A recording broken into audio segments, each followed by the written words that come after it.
They scored 53 points. It's now happened 3 times in WNBA history. And I love how the ladies are just kind of sharing that slot at the top. Whoever beats this record will take out all 3 names. Liz Cambage, Asia Wilson, and Marina Mabrey. A returning powerhouse that had been absent from the league, dynasty centerpiece that can make or break a franchise, and a journeywoman who refused to stay in the shadows. There are so many legendary stories and performances in the WNBA, but only 3 of them end with a 53-point game. Now, shout out to Rakana Bebe Williams for being the first to cross that 50-point mark, and literally the only other player in the 50-point club, period. She held the record at 51 points in a game from 2013 against the San Antonio Silver Stars. And so when Liz Cambage beat this record, it wasn't necessarily a surprise. She didn't really see herself as a WNBA staple. So breaking records was cool, but she wasn't trying to be the face of anything WNBA related. I don't really think she took the WNBA seriously, and honestly, no one could really blame her. An Australia native, this center stands at 6'9". So even though she wasn't trying to be the face of a franchise, she got picked 2nd overall in the 2011 draft, right behind Maya Moore. And the then Tulsa Shock wanted to build a team around Liz Cambage, win some championships. But honestly, playing in the W was her off season. She was heavily coveted in international leagues. Obviously, they still paid more, better benefits, and the U.S. is overseas to her. She'd regularly play in the Chinese league and represent Australia in national competitions. Again, just a straight powerhouse. A beast near the bucket. She even had a 3-ball. One of those players that was really, really good on the floor, especially when she was focused, and I would say the team had a goal. Again, this was her other job, and truth be told, she treated it as such. She was known for diva behavior, forcing her way out, or just quitting on the few teams she did play for in the W, and just controversy after controversy. I'm done.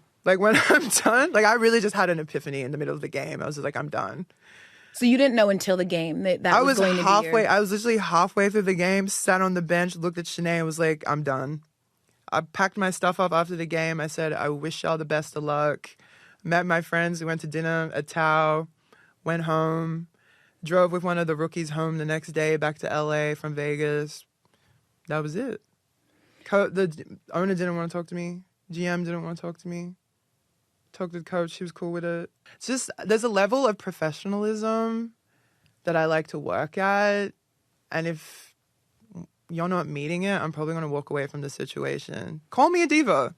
Call me whatever you want. But at the end of the day, I'm just a woman who knows what she wants and knows how she likes to operate on a professional level. This is meant to be the pinnacle of professional sports. So after being drafted to the Tulsa Shock, she would play for them in her rookie year, although very publicly stating she did not want to play there. But the following year would go into the 2012 Olympics. And as most know, the WNBA season plays around the Olympics, and it was no different in 2012. But Liz Cambage didn't even come back after the Olympics, just citing she wanted rest, and it just wasn't something she wanted to do. Now, she would return for the 2013 season, giving the team one last try, but after they finished last, fired their coach, had to come up with some brand new game plan, she just decided not to come back at all. Citing money as the biggest thing, obviously the W was paying one of the lowest salaries she would receive worldwide. Problems in the locker room, and again, just not wanting to be on the Shock. But she would end up returning to the W after 5 years, and coming back, the Tulsa Shock were no more. They were officially the Dallas Wings, touting names like Skylar Diggins, Alicia Gray, Kayla Thornton, Azurá Stevens, so they had a little squad there. Hell, TP was on that team, and they were really kind of rolling as a team. So coming up on Kids Day in Dallas just felt like a good day. Cambage exploded for 53 points, 17 of 22 shooting, hit 15 out of the 16 free throws she was awarded, and also added 10 rebounds and 5 blocks to that stat line. Wasn't even aware she broke the record, literally hitting that last 3 just for funsies. But she was going off, and it was one of those games where the first couple quarters she's just kind of feeling it, and once she really got rolling, her entire team was in on it. They just kept feeding her the ball, threes dropping, just playing freely. And ultimately, this is what the league knew Liz Cambage is capable of. I mean, who knows how solid she'd be today under these new CBA terms. She would go on to play for the Las Vegas Aces and the Los Angeles Sparks, though for the most part playing full seasons. She was just done with the league. So that was definitely a fiery way to go down in the record books. I mean, again, even if someone beats this record, these three are still going to be here at at 53 points, sharing this record. And it would take another 5 years until Asia Wilson put her name at the top of that list. Her 53-point game came against the Atlanta Dream in 2023. And obviously she got to her game a lot different than Liz Cambage. Dominant from the jump. We're talking a player earning national recognition as early as high school, the #1 recruit, and then winning titles with South Carolina under the legendary Don Staley, winning almost every national player award throughout her college career. And then she would go #1 in the draft to the Las Vegas Aces, a team with a vision as they completed assembling their core to compete for future championships. And for both their parts, she would become the face of the Aces franchise. And we know now, 4-time MVP, 3-time Defensive Player of the Year, the deciding factor in all 3 of their championships. A historic franchise, a dynasty that will go down in history. And in 2023, even having to defend a title, she was having one of her best scoring seasons. Just a couple weeks before the 53-point night, she dropped 40 points on the Washington Mystics. And that just amped her up. She hadn't made her statement yet. She was going crazy at the mid-range, hitting her threes, getting creative where she needed to, and at the same time playing great defense. One of the best parts about this game in particular was it wasn't a blowout. So as much as she was on a heater, they still had to stay locked in for a majority of this game. Basically tied at halftime, and by then she had that signature 22 points. And scoring 30 points in the second half is absolutely wild. Ending the night with 53 points, 7 rebounds, and 4 blocks. Absolutely dominating. And this wasn't even an MVP season, but this was a championship season. So she got this 53-point game at the tippy top between her and her team. Liz Cambage kind of got hers at the bottom. They played 1 playoff game that season. And then you have Marina Mabrey, a player drafted 19th overall with limited minutes that had to prove time and time again her team needed her on the floor. Coming out of New Jersey, she was a champion as early as high school. And then on to college, she was an immediate impact for Notre Dame, putting up a triple-double as a freshman, helping them to a 2018 national championship run, and graduating as the all-time leader in made threes. So she could obviously put up points, a solid hooper, but looking back, she needed a team that could see not just her potential, but how it fit on their team specifically. Now, we know now she's a solid draft pick, but the Sparks traded her to the Dallas Wings for a second-round pick, and frankly, this was all happening around COVID. So after that, in that 2021-2022 season, her role was increasing, and she was increasing her points per game and just production on the floor. So while the Wings got her for a second-round pick, she actually increased her value, and she would end up in a 4-team trade, sending her to the Chicago Sky. She would only spend 1 full season there, but again, increasing her production on the floor. Her points per game would go up again in Chicago. So for the player getting drafted number 19th overall, initially being traded for a second-round pick, she was now the focal point and the main part of a trade, going to the Connecticut Sun, but they sent the Chicago Sky Rachel Bannum, Mariah Jefferson, a 2025 first-round pick, and 2026 pick swap. Now, that's quite the haul for a player just getting tossed around the league. But during these years, she had been working on her game, tightening up that three, becoming such a big threat on the floor. Not only did you have to scout for her, but now teams wanted her. Just a grinder. And of course, the new CBA is important in this next part, because on top of being a free agent for the upcoming season, Marina Mabrey would participate in Unrivaled, the 3-on-3 league that plays in the WNBA offseason. And this is important because her lead-up game was a 47-point game playing in Unrivaled during their travel game. And that's just the type of numbers that breaks through the noise, reminding players and leagues that you belong at the top. So when the 2026 season came around, and not only is she a free agent, but there's an expansion draft bringing in 2 new teams, she was sought after by the Toronto Tempo and ultimately signed the first $1 million contract in the WNBA. Finally finding a team that fully believes in her and are going to put her first. From a 19th pick at the end of the bench fighting for minutes to a solid rotation player, finally becoming a starter, and now a franchise player. So when her time came, you found an all-in and completely prepared Marina Mabrey. Toronto put up 125 points, the most in WNBA regulation history, tying the record for most points scored in a game, as well as the most made threes in a game, tying the record at 9. She made 10 of her 12 free throws, finished 17 of 28 from the floor, and while she was on an absolute heater, it's fun watching it because Marina Mabrey always plays like this. She's always chucking those threes. She's always playing with aggression, so even if she's not scoring, it doesn't really look different. So it kind of sneaks up on you. And she's got 27 at halftime and 39 at the end of the third. And by then, she's feeling it, the crowd's feeling it, the teams are feeling it. It's a blowout at this point. Just handing it to the Sparks, the original team who drafted her, by the way. I mean, honestly, she even had time to beat the record. record. But again, this is a girls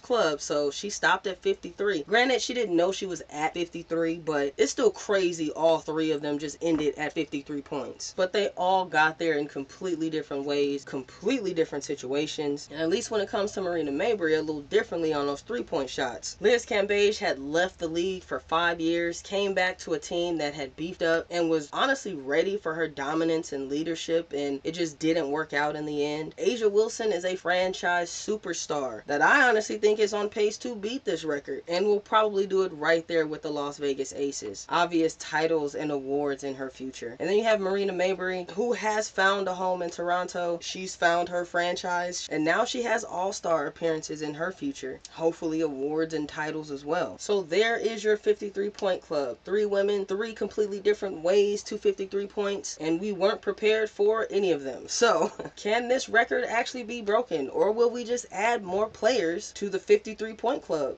Maybach. I'm just so happy for you. When you're in that mental rhythm, like, what slows down the game for you? I think just getting my feet set. Like, obviously I know I can get to my spots, but I think last year and the previous years I haven't gotten my footwork down, especially when I get to my spots, which led to some inconsistencies. So I think now just focusing on that footwork and knowing that I can get to my spot whenever. The crash out queen, Marina, you and I had a chance to put money in the bottle because, you know, sometimes we have our moments. Don't forget to like and subscribe, players.